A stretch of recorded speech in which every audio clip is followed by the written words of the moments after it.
Oh my gosh, a net million subscribers. Look, Ma, I'm a real YouTuber now. I say net because over my 8 or so years of serious YouTube, I've lost a couple 100,000 subs too. Must have posted cringe or started focusing too much on Pokemon or something. Anyway, I have no idea what to do for a 1 million subscriber special. I didn't even do a 100,000 or a 500,000 subscriber special, like, at all. But whatever. I knew whatever I do, it should be something for the dedicated viewers, the fans, the long-term subscribers, the ones who care the most. So what better time than now to do a Draw My Life? Remember those? Years ago it was a huge trend. All sorts of YouTubers were doing them. Just doodles and autobiographies of such sorts.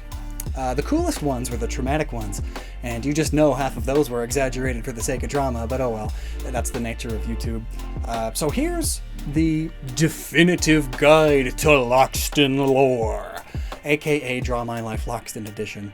And I've got hacked comics here to do the drawing, because I'd like it to look better than my stickmen and blobs.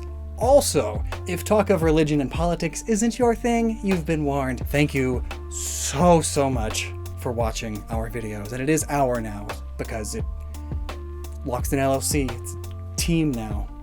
Has been for a couple years, but yeah, I don't want to take credit for all this because, So, in the beginning, I was born. I grew up in Northern California, Shasta County.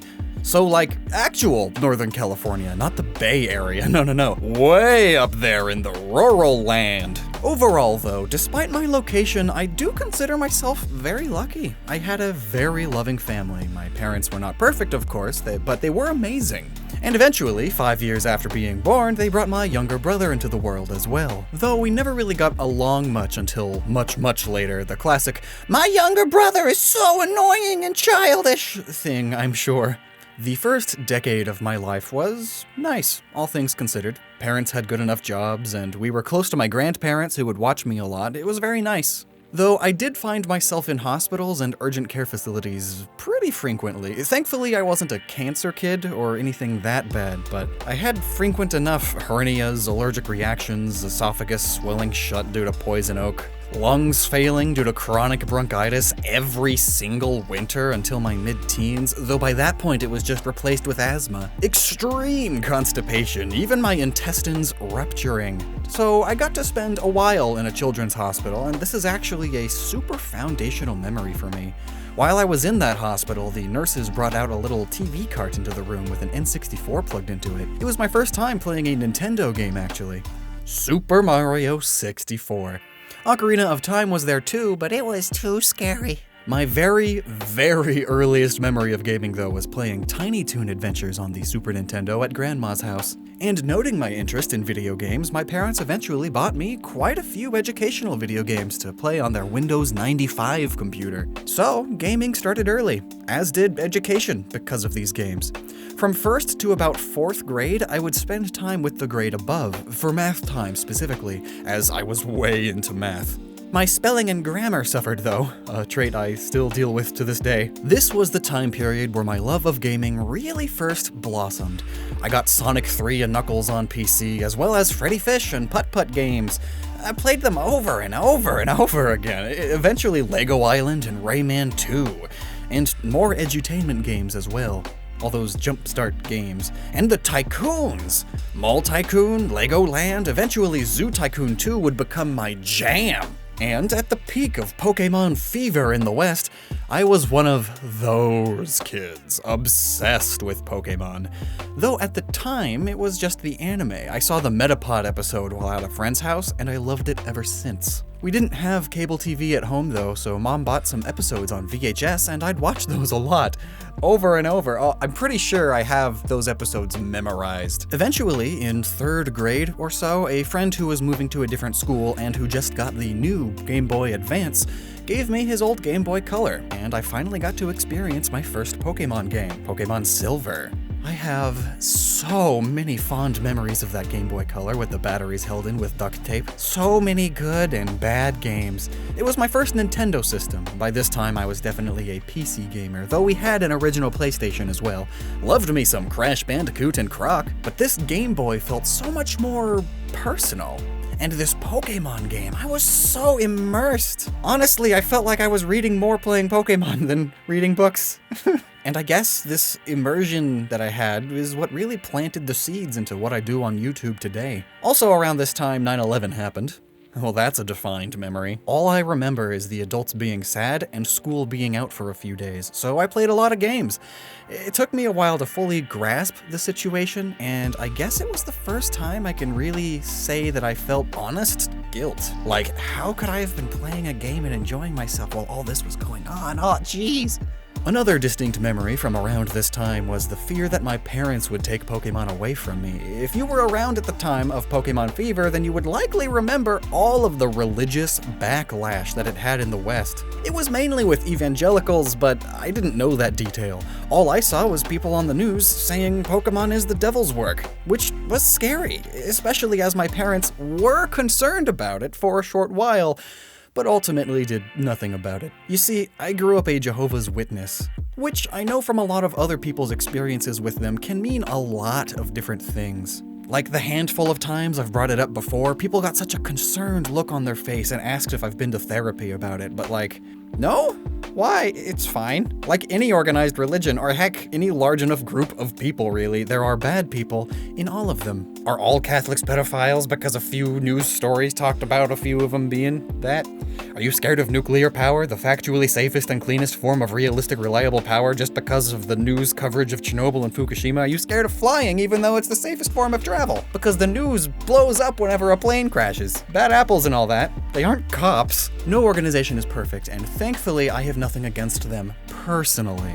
And also, I am positive that growing up as a witness is a major part of why my childhood was so painless, for the most part. Like it was easy, it was loving. My dad was an elder in it even, sort of a volunteer pastor equivalent. He would take turns giving talks and directing meetings with the others. There was very little drama in my life because everyone in my life was kind and caring for the most part. They taught me many valuable lessons on how to be nice and show respect, show patience, be a leader, listen to your teachers, do well in school, do what Jesus would do. And gosh, I have so many VeggieTales episodes memorized too, got those on VHS. And everything was well and good. Being a witness definitely got me ahead in early life, for sure. Being a well-behaved little kid always makes teachers appreciate you greatly. And plus, I was a bit of a perfectionist in school too. I was one of those gifted kids, the do-no-wrongs, who do all of their homework and had perfect grades. Another staple memory is how one year, I think in 6th grade, I was the only kid in the school to get an A on the World History STAR test, which is California's statewide test. You see, I went to a very small charter school, like less than 150 kids K through 8, which also helped me with the lack of drama and everyone being so nice thing. But this also meant that the charter school had a different curriculum than what was standardized for the state. So we didn't actually learn world history the year that was the state's test. But I still managed, and I absolutely thank Age of Empires and the Civilization games for that. Now let's see, around 6th and 8th grade, I was still into Pokemon, but also other turn-based RPGs like Final Fantasy and Golden Sun, and I distinctly remember many nights sleeping on a trampoline in my backyard with my best friends, and we'd stay up late taking turns playing WarioWare Twisted, talking about life and God, and also watching our cats play in the backyard. Oh yeah, we lived outside of city limits, so sort of out there. We had an acre-sized lawn that I had to keep mowing. And we kept outdoor cats to keep mice away, and just because we liked cats. My parents and brother had an indoor dog, too. But I can confidently say now that I am definitely not a dog person. But we had a lot of cats. One of the mistakes my parents made was never getting our outdoor cats fixed. So we had litters of kittens, basically yearly. It's both a positive and a negative memory, really. On the one hand, raising kittens is great. On the other hand, one emotional scar that I still bear is trying to save the lives of 3 newborn kittens we found out in the cold. They definitely had hypothermia and were too far gone, but while on a hot pack in my lap, they slowly died. I insisted that I be the one to try to save them and would warm them up and pet them and try my darndest, but nope, one by one they stopped breathing, and I carry that failure with me. But I did have plenty of favorite cats. Some even became indoor-outdoor cats, and would sleep with me because I guess the cat could tell that I loved it the most. My favorite cat was a kitten that we had, and it grew up into a big Tom I named Danish. One day he just stopped coming home for dinner, which wasn't uncommon, so I thought nothing of it. I've personally watched one of our kittens get carried away by a falcon, or seen dead on a nearby road. Most would just disappear though, likely eaten by coyotes. But Danish, being a full-grown and very large Tom, made it odd that he would just disappear like that. But surely enough, one extremely stormy night, 6 years later, he just shows up and acts like nothing happened. He waltzes up and rubs my leg while I'm feeding all the cats. Shocks me half to death. Like, where have you been? And he was gone the next day, never to be seen again. He must have just wanted shelter from the storm. Anyway, backing up to the preteen years, one other distinct memory from around the time was our wild turtle. While mowing our acre lawn on a riding lawnmower, I ran over a turtle. Just didn't see it at all. Wound up amputating one of its feet. It somehow stopped bleeding pretty soon though. We figured it'd just die, but I insisted on trying to help it. Poured some disinfectant on it, made a big mattress-sized Tupperware pond for it with lettuce and things, and it took about a month for the skin to heal over the wound. And then we released it into the lake that it most likely came from because the lake was only 2 miles away and there's lots of turtles there. Now let's see, I was sort of into skateboarding and rollerblading as a preteen too. I wanted to do much more than what I was able to do, but we lived on a dirt road, so I didn't have much opportunity. But that interest sort of came crashing to an end when I broke my ankle. Going way too dangerously fast on roller skates, I slammed straight into a wall and wound up kicking my own shin with the same foot that the shin is attached to. Fractures and dislocations, yay, and it's also a part of why I'm a bit bow-legged to this day. Also, yay. Now let's see, high school highlights. Gosh, I was a extremely acne-ridden teen. So glad that's over with for the most part. Everybody goes through fundamental changes in high school. That's sort of the point. And at this point, I was still that gifted kid with perfect grades all the way up until, I think, junior year when I dropped the ball on chemistry. I don't think I liked the teacher. But either way, my grades were straight A's and an F. I think I had a B in PE also, but yeah. I took on a lot of technical and leadership roles at that school. The school was set up to teach about collaboration in a business setting, so nearly every project that could be a group project was a group project, and I was usually the leader in those. Not always by choice, but by the old, if I don't do it, we're probably not gonna get a perfect grade, and I need that perfect grade. And this high school was another small charter school. So again, very little drama, very easy to know most of everybody, though I was definitely a shy one at first. You see, around 7th or 8th grade, I started wearing all black and would grow my hair out as long as my parents would let me. The first sign of rebellion. And no joke, Shadow the Hedgehog was my favorite game at the time. Don't judge me. Looking back now, where did this rebellion even come from? Some standard puberty angst for sure, but there was nothing really wrong. Maybe I was spoiled? I was tired of my parents being too kind and loving. It was embarrassing and gross. I'm a full-grown 13-year-old, Mom! Stop embarrassing me in front of my friends! Oh gosh. It also didn't help that my mom worked at my elementary school, so by 7th and 8th grade, I started growing tired of that. But like what? I don't understand what I was thinking back then. I was doing well in school, I had great friends both in and out of the Kingdom Hall, which is the Jehovah's Witnesses equivalent of a church, and maybe that was a part of it? I was starting to become shy. Fear that I couldn't express my own thoughts without getting in trouble because they might not be the most biblical of thoughts. And then the shyness compounded because of the going door-to-door aspect of being a Jehovah's Witness. The door-to-door aspect was the worst thing. And while I definitely was, for a time, genuinely interested in the Bible lessons part of meetings, I despised the before and after, when everyone just talked and socialized. I hate small talk. And I'd be constantly prodded to join into it, and during the meetings to answer questions and such, but like why? All I'm going to do is reread the line that is the answer to the question in the magazine that we already read during this meeting and that we personally read before the meeting and underlined the same answer that everyone else did before it too.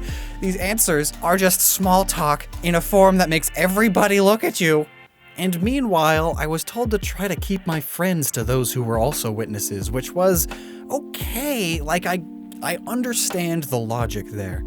And my best friend at the time was one also, though maybe we were only best friends because he was the only friend that I was allowed to be that close with. He was the only other boy my age that went to my school and the Kingdom Hall. So, of course, as much as we loved our time together, we drifted apart in high school. That happens. Speaking of, back to high school, the other witness kids lived double lives. When not with their parents, they swore, told dirty and mean jokes, some of them even got into drugs. And back in 7th grade, the one and only real bully I had in my life was one as well. Right, and I should be friends with them and not these other kids who are nice and that I relate to a lot more, because their parents don't belong to the same religion. Got it. And so the emo phase followed. This was back when being a scene kid was super popular too, so it was emo scene, or at least as emo scene as I could be. So looking back, I think feigning shyness to keep all knowledge from my parents is probably where the phase came from. It's kind of crazy what you don't realize until you look back and write things down. This is actually pretty therapeutic. Anyway, at this point in life, the combination of the ankle incident and the stress of all this angst and my mom being an amazing cook and baker, it led me to start putting on some pounds. Slowly but surely, the weight gain definitely started around the same time as puberty, which continued all throughout high school. High school is also a good time for me to talk about The World Ends With You, which to this day is one of my favorite games, and honestly, I think it helped me grow a lot. The main character is also an angst fest who hates talking, and he grows and learns to accept others, he learns about life and the lives of others, and around the time I did too. This game is definitely up there with the most impactful games I've ever played. Now, as I mentioned, high school is where I learned a lot of leadership skills, and of course, with that comes learning the intricacies of politics, which is something I never really looked into before. You see, Jehovah's Witnesses aren't supposed to ever vote. The idea being, are you saying you trust this human to rule over society more than God? And honestly, vote for God. Write it in. And, of course, this was also the same time I began questioning the faith, but not in a is God even real aspect. I still can't honestly answer that now. But no, at the time it was more of a, is this specific belief system the one true one? What are the odds I was born into the one true religion, especially while all other religions say the same thing kind of deal? So I stopped being so strict with myself and the rules they impose. And thus, I started getting into politics because it was super interesting. And hey, hold my carbohydrate-free beer, I'm about to ruin my whole online career. At the time, I self-identified as a conservative Republican. And that was only until I learned what a libertarian was. But I mean, can you blame me? I grew up in literally the reddest county in the state. Also, this was the beginning of the whole SJW versus anti-SJW thing. Gamergate was just around the corner, and I was surrounded by all of the antis, and nothing but. There was no greater sin than censoring someone's freedom of speech, or suggesting you don't need an AK-47 for self-defense and hunting, or thinking racial and gender issues are a thing, like it all. And gosh, they suggested putting clothes on the anime bikini armor games. These people must be the least American folks around. If you don't like it, leave. And all that. I watched a load of skeptic channels on YouTube. This was back when they were booming in popularity extremely. We'll get back to this. For now though, more high school stuff. I joined a robotics club, and when we drove to a statewide competition, we didn't win, but we didn't come in last, so that's nice. I think we were kind of close to last though. I also got way into game modding. I made several mods for Smash Bros. Brawl, which was a cool evolution of my previous love of making my own levels in games like Age of Empires 2, Speedy Egbert, and all those Tycoon games. I went to a few Brawl tournaments also, won most of them. Life was pretty simple, all things considered, and it sure helped that my political worldview was never challenged because everyone around me was so gosh darn red, and the few that weren't were laughed out of existence. Oh gosh, here's a memory. Remember those We Are the 99% protests? One particular day, my class had to write about that for a daily assignment. Being right-leaning, you'd assume I would write in favor of the 1%, but you see, politics is incredibly complicated. I was way into the plight of the common man, so I wrote probably one of the most passionate writings I ever did for that class, and got a scolding. You really support these freeloaders? This is supposed to be an objective piece, based on facts. Yep, Red County. Oh no, and I just remembered one of the public speaking courses that I did. One of the presentations I gave was about the dangers of modern feminism. I'm sure you can guess exactly how that went. Perfect score! Haha! All I did was regurgitate what a lot of the right-wing anti-SJW YouTubers said. Overall though, high school was good. Besides the weight gain and asthma anyway. But at least I wasn't in the hospital every year anymore. I got my first girlfriend, who I had to keep as a secret from my parents, of course, not a witness at all. But she actually got me more into the religion at the time. Perhaps it was a feeling of love for the first time? I did the whole, "Oh man, is this what God feels for me? I have to share this," or something like that. Ultimately, it didn't last though. This is also when I started getting really into Photoshop. It was such a fun tool to just mess around in, and so I started taking some photography courses. Eventually, this evolved into video editing, and every opportunity I could, I would turn in an assignment in video format, be it a live recording or a voiceover presentation that I put together through Photoshop, and thus, the groundwork was laid for what I would eventually become. At the same time, though, I stopped playing Pokemon. I was an angsty teen, and Pokemon was a game for kids, so Diamond ended up being my last game for a while. I got rid of all my retro Pokemon stuff too, which I highly regret now. All those cards and toys. Oof. Overall though, my high school experience was how I assume most people's high school experiences are, extremely life-changing. I experienced a lot, and by the end, I wouldn't even recognize my freshman self. I was an organizer, a leader, I guess, or so they'd say. My closet wasn't solid black with the occasional Mario anymore. It had colors like gray and brown, baby steps. And during this time, I was introduced to a much broader world of content. I started playing M-rated games, ooh, and watching anime. A lot of anime. More anime than anything else for sure. And of course, as I said, I started questioning the faith of my parents. Of most parents, actually. I started actually doing a lot of my own independent Bible study and writing essays about it. And through all that, I just eventually decided I'm just gonna be me. Still someone I'd like to think of as a role model of a good Christian man. But without the gatherings several times a week and bugging people at their doors. Witnesses don't believe in hell as a torturous place, nor in immortal souls. And by all of the evidence in the Bible, when taken historically into the context of the language and the words that they used, rather than what they evolved into during like the Renaissance and stuff, I came to that same conclusion. And I agreed. You die, you're dead. That's all there is to it. You could be resurrected, but for most folks, you die, you're dead. And I just decided that if I die permanently, despite still being a nice, good person with a positive impact, then so be it. Embracing your mortality is how most other people live. And they seem fine with it. I'm sure I'll accept it too. Also, still high school, I got another girlfriend, and this one, Amber, would go on to become my wife eventually, but that's much, much later. Anyway, college started. I thought going thousands upon thousands of dollars into debt for a piece of paper sounded stupid unless you wanted to be a doctor or something, so I just went to a little community college while I figured out what I wanted to do, and I continued to grow, taking more advanced photography and computer courses, as well as general ed. But nothing challenged me at all. Like, I had heard that the high school I was going to was an advanced one, but I didn't think that advanced. College was a cakewalk compared to it. I was upset. I felt like I was wasting my time, but I pressured on because, hey, at least I'll get some pieces of paper that showed that I spent time in a room listening to an old guy talk. I majored in business with a minor in computer science. At the time, my goal was to either start my own business buying and selling used video games and their merch, or just go into IT as a backup. During this time, I continued my video editing hobby. I made some AMVs and also got way into competitive Team Fortress 2, but that's a tangent for another day.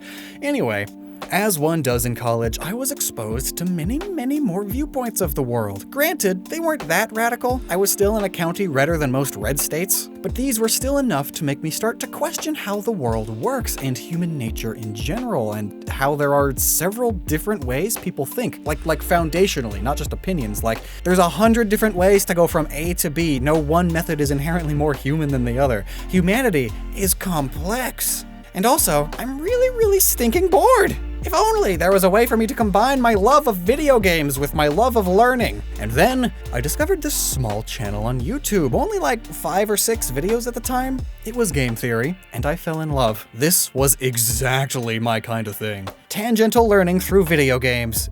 And eventually, MatPat, the creator of game theory, made a video about video game crossovers and ended the video asking his viewers to continue his research and make a big web out of it. And that's exactly what I did. But I didn't want to just be a crossover guy, so I started working on some other videos too. And that's how my channel got started. One of my earliest videos was about female armor in video games, and why it is the way that it is, which just screams about my priorities at the time. The little anti-SJW that I was. I was Lockstin. First part last name, last part first name. That was my username on most things for a very long time before this. And the show that I made, I decided to call Gnoggin, where gamers use their head. That's where the G comes from. This was before being a elite hacksaw gamer was cringe, you see. My videos would activate the G spot of your noggin. That's the gaming spot. Why? What did you think it was? Could you tell that I was still a virgin? Well, I really liked making these videos, so it became a hobby too. Took me over a year to reach my first 1,000 subscribers, but still, it was good fun. Very slow at first because I had to teach myself everything. Yeah, my video editing was 100% self-taught. That's gotta be worth a couple cool points. So enter phase 1 of the channel. I was getting faster and faster at writing and editing together videos. I mean, I was a full-time student at a college that didn't challenge me whatsoever. I'd finish all my homework between classes, so I'd have nothing productive to do at home other than this. School continued, the channel continued to grow. I got my first job at a CVS pharmacy, which didn't last long because soon after I got a sort of dream job at a small news station just for the North State.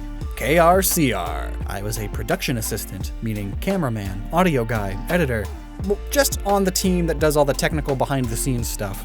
And as I expected, I got the job, not through college papers, but through a portfolio that showed that I know how to work a camera, work under pressure, and edit videos. So I decided to drop out of college right after the current semester, as well as quit CVS eventually. And for a time, I had the most stressful 6 months of my life. But just before all that, I married my girlfriend of like half a decade and moved out of my parents' house. Oh, finally. I, of course, still loved them then, but I love them so much more now. And I finally didn't have to explain myself every time I didn't want to go to the Kingdom Hall or like walk out of my room. I really don't like small talk. I was so burnt out of the constant identical Bible studies and monotonous conversations with people I share nothing in common with. Like, dude, you're 80. I grew up at the birth of the mainstream internet. Our worlds are nothing alike. I appreciate you being nice. But you'd think that after me being very uncomfortable with our little conversations 3 times a week for a decade, that you'd realize I'm not interested. So with that out of my life now, I could truly grow into an adult. And so, I drove myself to near suicide. And then we pause for dramatic effect. This is the money-making section that all Draw My Life videos have, so we'll play it up for some sympathy points. Let's change the tone of the music. Yeah, that's good. I was really overworking myself. College student, 2 jobs, first year of marriage, first year not living with my parents, and balancing a still growing YouTube channel all at the same time. I can't even tell you what games I played that year or what anime I watched because I'm pretty sure I didn't. Other than the occasional Smash Bros match when friends came over. I was so stressed. But eventually, I did some budgeting and figured out a way to put my business knowledge to use and start hiring some freelance editors to help with the channel, which did take a huge load off, but that only helped so much because my workaholic, gifted child brain made me want to use my newfound spare time to get more work done and produce more videos faster. I was burning out, which apparently is a common thing for gifted kids once they reach the real world and realize the grades that they worked so hard to achieve barely matter. And at the time, my computer desk was also in our bedroom because the apartment we had was small, and my wife can tell you just how late I'd stay up working at times. It was incredibly unhealthy. I was overweight to begin with, but this is the period of my life where I put on the most weight, by far. From the combination of all of the stress and the not being able to afford food besides dollar boxed pastas and fried rice. We ate so much boxed pasta and fried rice. Like I barely even ate meat because it was too expensive, so my sandwiches were just bread with a condiment and some cheese, maybe a can of tuna. And of course, I felt bad about leaving the witnesses too. I was never baptized, which means I never got disfellowshipped. Modern problems, modern solutions, and all that. And honestly, I never got that into the faith exclusively because of all of the extrovertedness in there. But still, I did feel bad for my parents the whole time. Did they think I was a failure? Did I let them down? It took years to finally ask them about it and get all that cleared up, but this was all made worse at the time because the apartment complex we lived in was next door to the Kingdom Hall. So you can bet your butt every gathering I noticed there made me feel guilty, and my parents would often visit right after a meeting there, dressed up all nice, which also didn't help the guilt. Like, I had already accepted that this is who I am. Why am I feeling guilty about this? Definitely that drama-free lifestyle, wanting to please and appease everyone. And here I am letting down some of the people I care about most. It was hard. All of this happening at once. And I did start doing research into the easiest and least painful ways to kill yourself, but I couldn't do that to Amber. And I did eventually pull through. I quit at CVS, dropped out of college to focus on KRC or on YouTube, which paid off.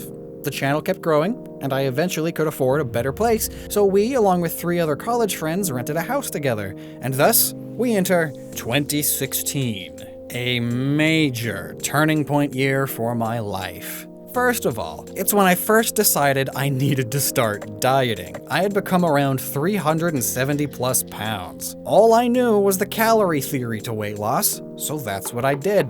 Eat less, move more. It was a stressful struggle that never went anywhere. Even 2 years later, after all this, I was still in my mid-300s. Secondly, for year 2016, it was a major political election year, my first big election season as an adult, for me and most of my friends. So of course, we all learned a lot. Most of the people I talked to about it in my group were Bernie or bust folks, which I find very fascinating again because, like, right-wing conservative, but Bernie's the best? Politics is complicated, and that's why it's so fascinating to me. Ultimately, it was because Bernie was enough of an upset for the system, so we all rooted for him. But as soon as he was out, Trump all the way. Same reasoning. And upset for the system. Screw politicians. At least he's not Hillary. I, and I think most of my friends actually, just ended up abstaining. I was used to it anyway, had never voted before. Both folks were terrible. Granted, we had no idea how much damage a guy like that could do, so in hindsight, that was terrible. But hindsight is 2020, and I guess I only sort of blame past me for being a product of my surroundings. Needless to say though, it was an eye-opening period of time, and definitely made me become more of a centrist at this point. Still leaning more towards conservatism as a lifestyle though. That probably just comes with the territory of growing up super religious though, I suppose. But do you remember that politically correct redneck meme guy? Yeah, a lot of that. And speaking of memes, this sort of balancing out that I had at this time was definitely due to more exposure to the pool of ideas that the internet is full of. And also, a lot of those talking head skeptic folks that I watched a lot started really going off the deep end. 4chan, which I visited frequently for years at this point, was becoming less and less fun and a lot more just harmful and negative. It was going off the deep end too. Is this the inevitable path I'm headed down? Unironically being into things that clowns like this are into? Nope. I don't want that. So, this was the year I got way into research and reading about the origins of politics and certain human nature theories and all that. I'm the type to over-research everything. Oh, less political note, this was also the year that we got Sasha, my precious fur baby. My first cat that is our own. And she's fixed and indoor only. And a sweetheart. And lastly, for 2016, this was also the year that Pokemon Sun and Moon were coming out. At this point, I hadn't played a Pokemon game since Diamond. But I was past the whole I'm too old for Pokemon thing. So with the new one coming out, I decided to go back and play all the ones I missed, and eventually created my big The End of Pokemon Theory series, which was my first video featured on YouTube, the first video on trending, and suddenly the channel exploded. But not just with any old viewers, it was exploded with Pokemon fans, likely some of you guys watching now. And suddenly, I noticed any of my Pokemon videos would get 2 to 4 times the views as my non-Pokemon videos. Mario videos still did okay, but not as good. So the channel slowly started morphing into a Pokemon channel. For about a year, Pokemon was a little under half of the content, and these days, it's more than 90% of it. The channel grew, and eventually I too quit KRCR to focus on YouTube full-time. This was my career. Eventually, with my now online job, my wife and I achieved our dream of moving out of this deep red hellhole of a dying desert city and moved up to a more balanced place, with actual seasons, maybe even green. We moved up to Salem, Oregon, along with Josh, one of our housemates that was now also an editor for the channel, and still is. And about a year into living here, the channel was still growing. But eventually, my life hit another major roadblock, and all of a sudden, I got really sick. Incredibly sick. 2 to 3 months of ever-worsening symptoms. After nearly fainting when trying to stand up from the sofa, Josh decided I needed to go to the hospital. No more putting this off. I had considered going to a clinic a month ago, but I couldn't afford a doctor bill. Heck no, techno. I'll just power through it. I'll recover eventually. I could not have recovered eventually. At the hospital, it was determined that I had ketoacidosis. Months ago, my pancreas stopped functioning permanently. I was put into the ICU. Turns out I had recently developed type 1 diabetes. My body was unable to put sugar away where it needed to be, and the sugar was forming crystals in my blood and tearing me apart from the inside. My life had sort of gone full circle. Some of my clearest childhood memories were of me spending time in a hospital or an emergency clinic year after year. And after a decade-long break from that, here I am again, body actually in shock, nearly shutting down due to the pH imbalance and blood sugar levels several times higher than normal. Another week, and I'd have been in a coma I might not have woken up from, the doctors told me. So I spent a week in the hospital and formed more of some of my clearest memories. Life sure took a shift here. I spent my time in the hospital bed doing what I do, learning, reading article after article, scientific paper after paper, and just so much about nutrition information that I had just never known before. Figured if I was going to be a diabetic, I was going to have to start learning all this stuff anyway. I had really cool nurses there. So one of the things I learned in my reading was that most hospitals give terrible advice to new diabetics. Like literally the opposite of what they should do, bad advice. So when the day came that the doctor came in to give me a new diabetic consultation, I mentioned that, and you know what she said? She said, "Let me finish real quick. I'll get back to that." And she finished her speech, left, and then hours later came back and said, "Hey, I'm off the clock now. Your research is probably right. I'm just not supposed to tell you that, so you didn't hear it from me." So egad, that was eye-opening. Yeah, and I still have the booklet that they gave me telling me to avoid eating fat at all costs because it worsens diabetes, and instead eat 300 carbs per day. Yeah, no, that's literally the opposite. That is literally what causes type 2 diabetes. And you're telling people who are newly type 1 and type 2 diabetics to do exactly the thing that makes it worse? Because of bunk science from the 1950s that we've known is wrong for decades, but the government hasn't gotten around to permitting the change? So I learned about the keto diet, the opposite thing they tell you to do when on the clock. It's a seemingly miracle diet, effortless weight loss, perfect blood sugar control, almost able to turn type 2 diabetes around completely in some more extreme instances, and all without exercise. So I started that, and sure enough, I lost 170 pounds in a little over a year. And it was seemingly effortless. I never exercised. I hate doing that. I didn't even count calories. In fact, the one time I did eventually decide just to see how many calories I was eating in a typical day, it turned out I was eating double and sometimes nearly triple what calorie theory says I should have been eating in order to lose weight at all. Egad! I just cut carbs to under 20 a day and raised the fat to fill in the blank. I was never hungry or had any of those other horrible weight loss side effects because there's no calorie deficit, which is what causes them. So I just sorta shrunk. I melted the weight off over a year. It really was that simple. Oh my God. The years of restricting calories with barely any results. All of the suffering. I didn't need to do any of that. And also during this time, I got to see the cruelty of the world firsthand. My monthly insulin costs, the medicine that I need in order to not die, cost me more than my rent. And that's with insurance. And suddenly, everything clicked. Is this empathy? I am lucky that I'm able to afford this thanks to sponsors and such. But what about those that can't?